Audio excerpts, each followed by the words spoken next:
Hey friends, if you wish to recover unsaved deleted Word documents on Windows, then please watch this video.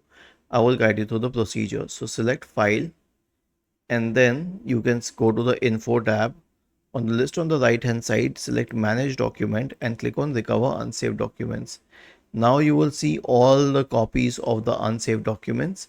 You can click on the one which you wish to recover and then click on Open. It will recover that document. Now I'll tell you what it means by unsaved documents. So one is this autosave switch. If you did not turn on this autosave switch, if you did not click on save, if you created a document and you just hit the cross button here and it's done with, even in that case a temporary file is stored on your system, and unless you have specifically deleted temporary files on your computer or used disk cleanup, it will remain there for around 30 days, after which it will be automatically deleted. In most of the cases, there may be exceptions. So this is how you can recover deleted items on Microsoft Word. Was this helpful? If yes, then please subscribe to the channel. If not, then let us know in the comment section of the video on how we could help you further.